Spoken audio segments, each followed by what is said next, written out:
Yeah, welcome back. So thank you so much, Mopelola, as well as Blessing, for the feedback we got. And it's so clear. We had to find out from people out there. What's your take on this? That a particular airline served Nigerian meal or Nigerian delicacy on board from Lagos to London. And then somebody says, oh, it's cool. This one says it's actually a good idea in encouraging cultural diversity. Another one says it's a way to promote the Nigerian food culture amongst others, especially for those in diaspora. This one says it's a good idea because other airlines would usually serve theirs. It reminds me of when we boarded Ethiopian airline. You know, concern anybody, they serve their own Ethiopian delicacy. You know how to shop ham. You know how to shop ham. You will adjust. That's the beauty of tourism. That's the beauty of food journalism. That's the beauty of food tourism. That's the beauty of food culture. And this is just what we need right now. Telling our Nigerian food story, of course, to a global audience. And then you ask me, Lydia, how can we tell this story? We tell this story by encouraging ourselves every day, at least eat something somewhat that is Nigerian food. Every day. I stayed with this family, and as early as 7, 8 a.m., they make pap, ogi, akamu, or what do you call it? Cocoa pap with sugar and milk, and they serve all the children. I was just wondering to say, yeah, pap. This one is value your culture. Value this food culture. Your culture is what makes you unique. Your culture is what makes you stand out from others. So what makes us unique as Nigeria, apart from so many other things, is our food culture. The 36 states of Nigeria where we can boast of different types of delicacies. From Lagos to Ogun. From Ogun to Osun. From Osun to Oyo. Oyo to Ondo to Ekiti. To Edo to Delta.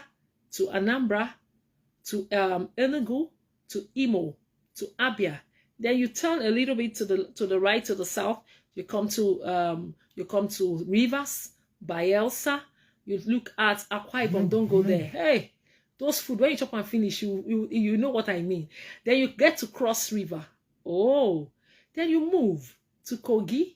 You move to Plateau. You move to Ben. Oh, a couple of weeks back.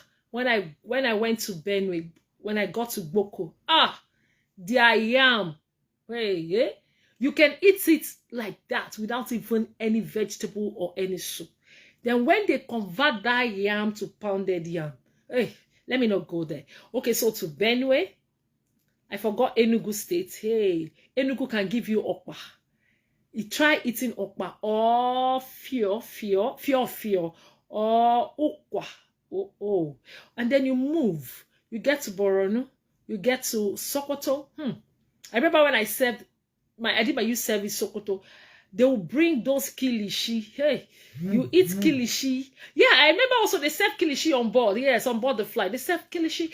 This is the beauty of Nigeria and the Nigerian culture, the food, the culture of food. So you move to Sokoto. From Sokoto, you move to Borno. Okay, I've mentioned Borno. Then you move to Bauchi. Why will I forget Taraba? Why will I forget Adamawa? And the 36. I wish I'd mentioned the 36. But if I didn't mention your state, no vex. What I'm trying to say is that virtually every state can boast of a particular kind of delicacy that is unique. Unique. When you come to Edo, there's this black soup. When they prepare this soup with bitter leaf and add plenty stockfish and dry fish. Or you come to Delta where you find white soup with fresh fish from the river or from the ocean or from the stream or where.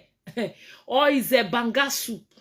That banga soup, they now add, what's it called? Saint leaf. Don't go there. Or you come to Abia where you have achara soup.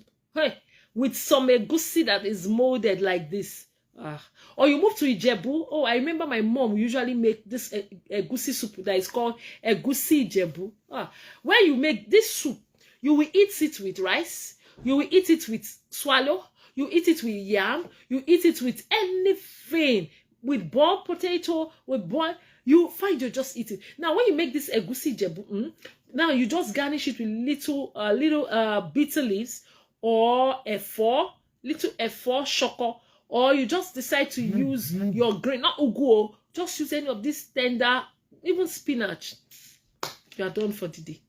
Or of course, you come to a riro. A riro is any day, anytime. Like I mentioned, groundnut soup. Like I mentioned, I don't even know where to start from. But all I'm saying is that Nigeria is a blessed country. So I want to see how it's possible for me. Every week I come in right here in this my studio kitchen. With this my mouth, I'll begin to tell you the Nigerian food story. And I will travel around with it. I pick a particular place, I pick a particular food, I tell you all you need to know about it, and I tell you what you can do with those food. And then you go out there for the weekend, you prepare that for the family. Or is it kuli kuli? How can I forget kuli kuli? Oh, kuli kuli from the north down to the south. Kuli kuli. Kuli kuli is an in thing right now. People are making, I don't want to say billions, but I want to tell you that people are making so much from kuli kuli. People export kuli kuli, and when you get to any African store to ask for kuli kuli, check out how much they'll sell it in dollars. Then our pepper soup spices, then our suya spices. Say, Lydia, which? Oh yes, our suya spices. Where can you get the sound authentic suya spices if not from Nigeria? You can even prepare it. Thank God for the foodies and those culinary coaches who are beginning to show us how to prepare words at a particular point in time. Okay, so you can find us on Facebook. We're live on Facebook right now. You can find us on Facebook and find us on Instagram. You can find us on Twitter. You can find us on YouTube at Gourmet Guide 234. We have a YouTube channel, Gourmet Guide 234 Kitchen. Say gourmet, yes. Gourmet is the French word for food. So when you add Guide 234 Kitchen, just get there. Please subscribe if you have not subscribed. We're pushing to see how far we can go. We are here to guide you when it comes to the culinary job. And I'm beckoning on you to join my DIY Culinary Academy. Yes. I said, Lydia, which one is that? All we do is teach you how to prepare Nigerian food. Just be a mentee. Why I'm your mentor when it comes to preparing solid Nigerian delicacies. Anyone you mention, the journey is not far, we can tell you. Anywhere around the world, Nigerian food will travel and be comfortable. I'll take a very short break. When I come back, I'll now be telling you about today's menu.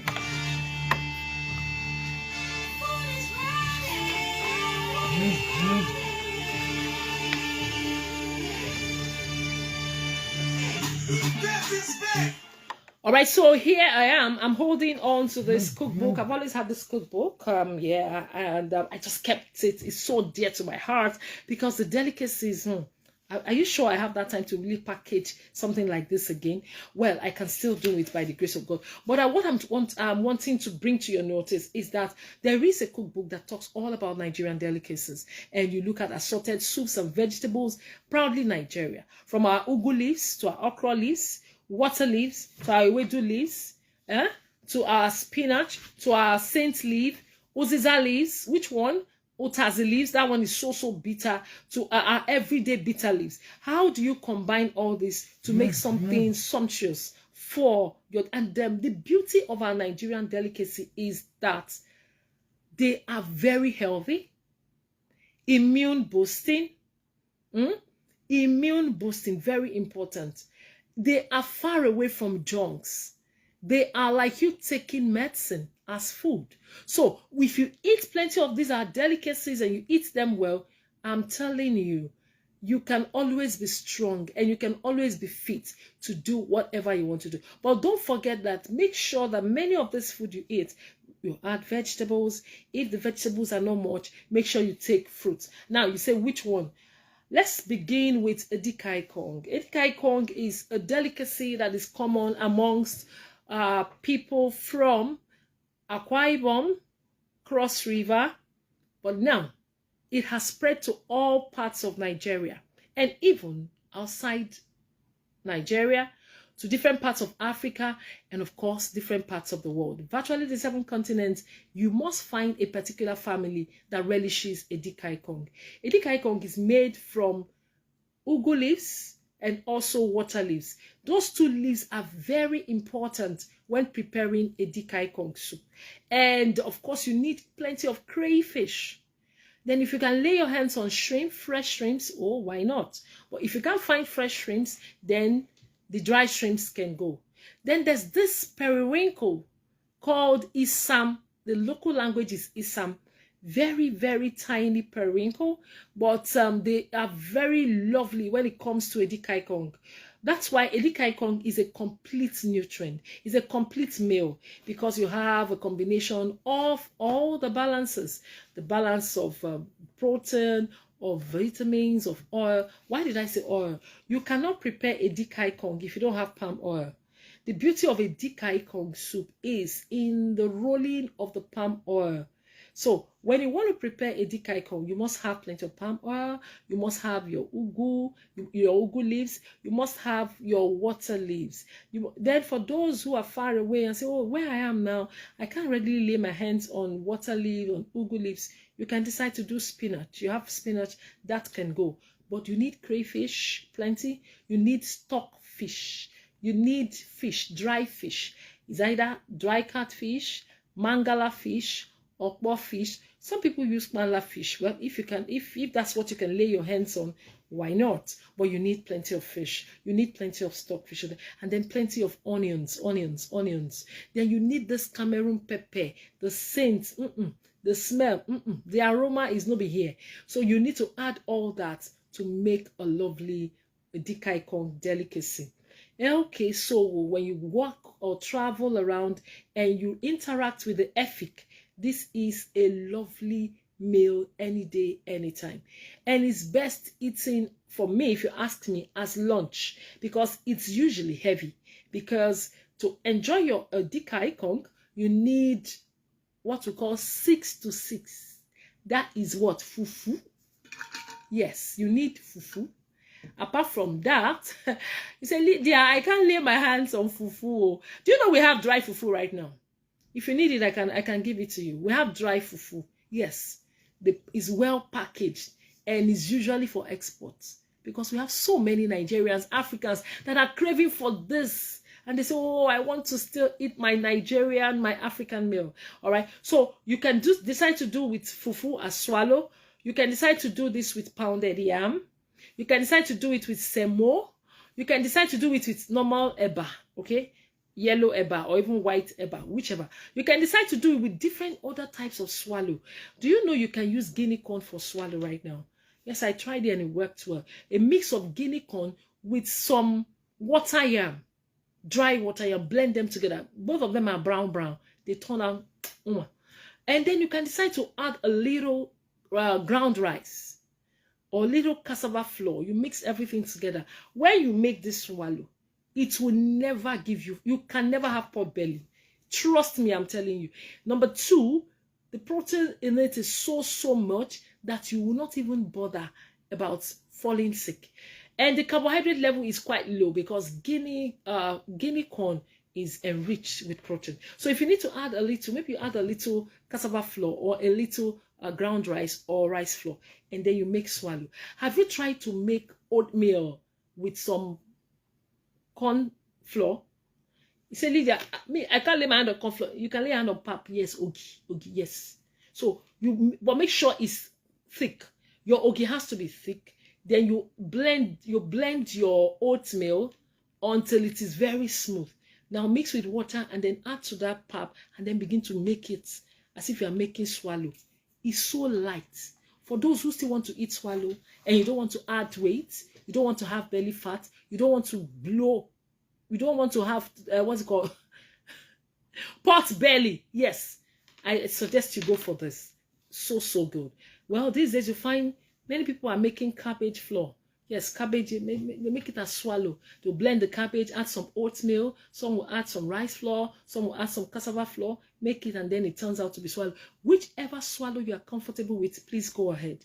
But the beauty of it is that we want to relish a dikaikong. Now, how do we prepare a dikaikong?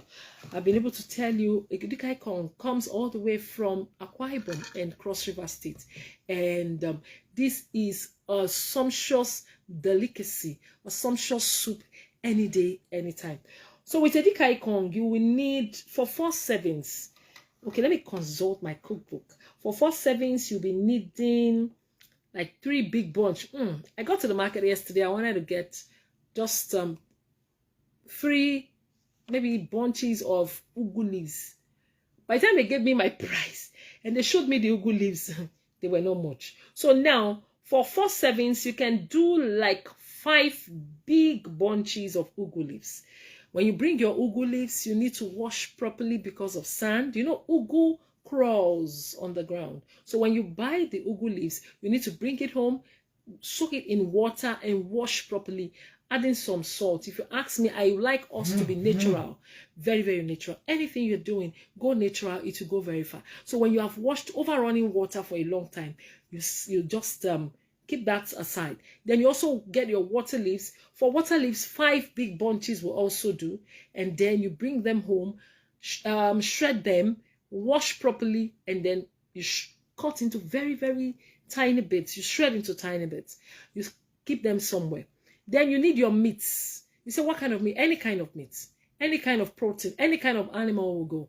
You can decide to do shaki. You can decide to do chicken. You can decide to do beef. For children, beef is good. But for adults, I will always say, rather than you do beef, why don't you do white meat? Why don't you do chicken? Why don't you do turkey? And then you make sure that the back of the chicken of the turkey goes off. All right? So you can do something like that. Then for this, add plenty of seafood.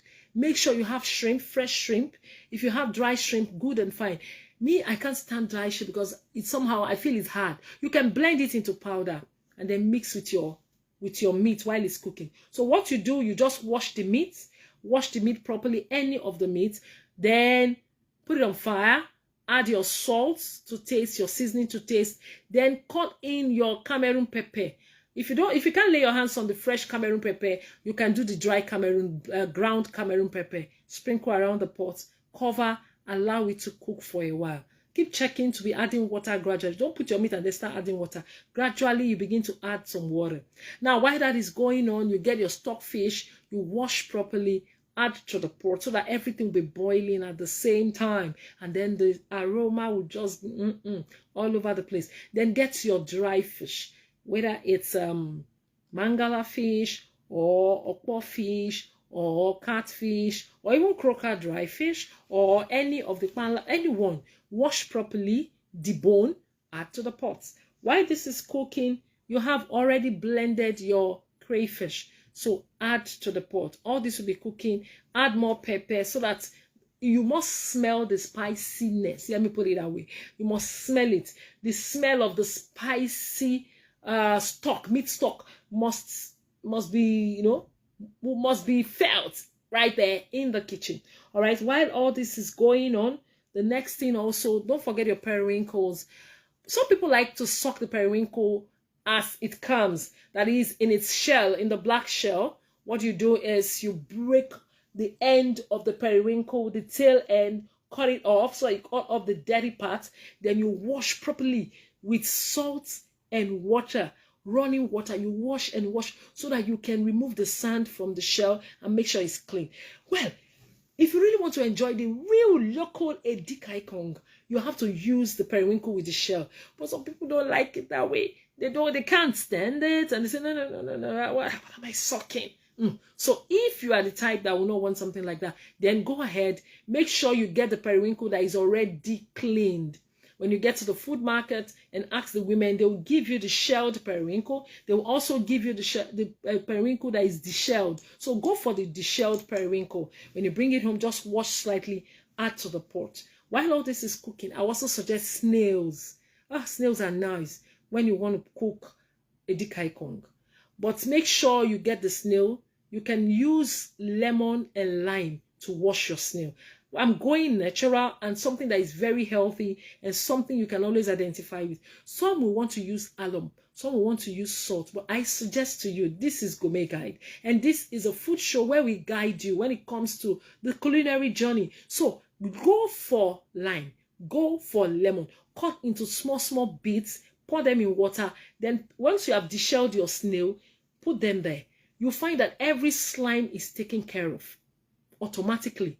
and then you wash properly, cut into tiny bits, cut your snail into tiny bits, add it to the pot while it's cooking. Gradually, the stock is thickening. You enjoy edikaikong when the stock is thick. If the stock is watery, you won't enjoy it. So the pot must be full, rolling with the right animals, rolling with the right protein. Okay. So while all this is going on, I also suggest oysters. Oysters, very good also. If you can lay your hands on them, cut them in small bits and add them to the pot. Then lobsters, if you can lay your hands on them, why not? And of course, if you ask me, oh, this is Nigerian delicacy. You cannot do without momo. Some people say, no, Lydia, I don't eat momo. That's not well, no. Well, it's okay. But you see, if you want to enjoy Nigeria, made in Nigeria delicacy, you must get momo. Penny. You get your momo, wash it properly, cut into small bits, tiny bits, you know, so that as you're picking with your swallow, you find something to work with, you know.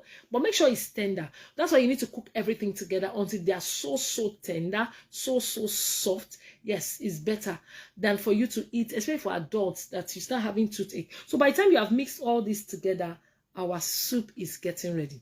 Some people love to add cow leg. But if you're using cow leg, you have to cook cow leg with your meat at ab initio as you start the cooking, so that the cow leg can soften. What I do with my meat or my cow leg or the rest of them is when I wash, when you want to start boiling your meat, just get your lemon, cut into two, and then sprinkle the juice around the meat. What will it do? It will tenderize the meat faster. Then it will add vitamin C to the meat. And of course, if there's any bacteria that your eyes cannot see, that lemon has taken care of it. Okay, so when all this is done and is well cooked, you now begin the process. For this method, some people use different methods. Some will add palm oil, some will fry. I will tell you, don't fry. We're looking for what is healthy. Fried meals have not really helped us. We want to look for what makes health. Yet a Nigerian delicacy, yet we tell the Nigerian food story to a global audience. I will tell you from my own table here, as a culinary coach, don't fry when you want to make your edikaikong. Because the original making of edikaikong is not by frying. Yes. So when all this is set and your stock is ready, all you do is uncover the pot, pour in your palm oil all around the pot. That is the first method. Some people will prefer to add the ugu leaves, the water leaf, and make the palm oil the last thing. That's another way. But if you ask me, I will say I will always prefer to add my palm oil to the stock, stir vigorously, then I now add my water leaf first. Some people will always prefer to add ugu leaves before water leaf because they say, oh, the water leaf is too tender. Once you add the water leaves, the soup disappears. The water leaves disappear and then you can't find anything in the soup anymore. Well, that's the way some do it. But if you ask me, some will say, oh, I prefer ugu first so that I can secure the generation of my water leaves. But I will say, when I'm cooking mine, once I've added the palm oil, the next thing that goes into the pot are my shredded water leaves. I stir very well or vigorously, then I add my ugu leaves at the same time because I want to eat my edikaikong fresh the way it is. When you prepare edikaikong and you are leaving it on the fire for 5 minutes, for what? It has lost its texture, it has lost that greenness, it has lost that nutritional value that is meant to add to the body. So I will always suggest, once you add your palm oil and it begins to roll in the pot, add your water leaves. Immediately you add your water leaves, you add your ugu leaves at the same time. Then your onion. Don't forget, when you are cooking your meat, when you have added your meat to the pot, you must add plenty of onion. The aroma of the onion is very, very très important, very important. So while this is doing, you must also have cut some onions or shredded some onions down somewhere. Then you can now, when you have added your ugu and your water leaf and stir, add more onion to it. Then also add more crayfish, the ground crayfish more.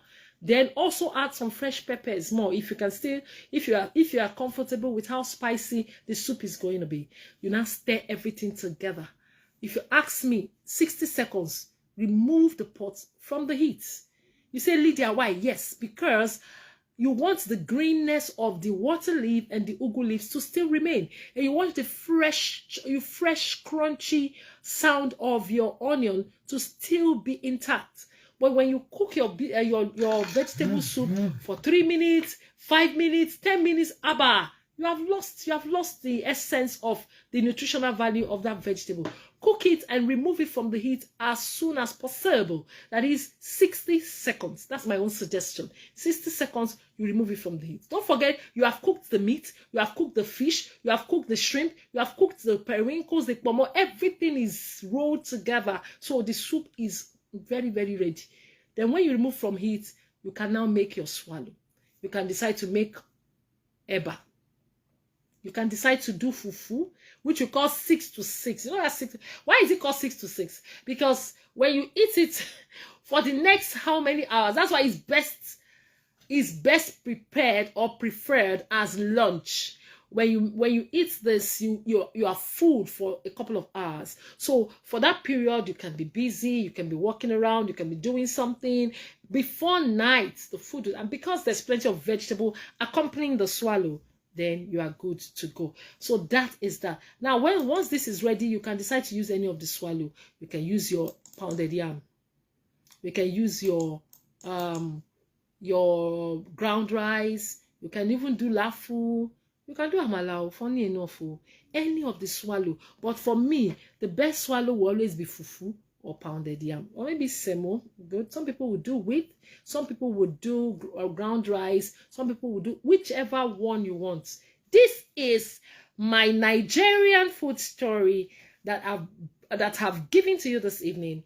I have brought it forth to the global audience. I hope you enjoyed it. The story of Edikaikon. Special thanks to all my people from Cross River State, from Akwa Ibom State, the Efik. This delicacy is one of the #1 food or soups they relish any day, anytime. And this is also one of the delicacies that set Nigeria apart when we come to tell the food story anywhere in the world. Let me take a very short break before I call it a wrap.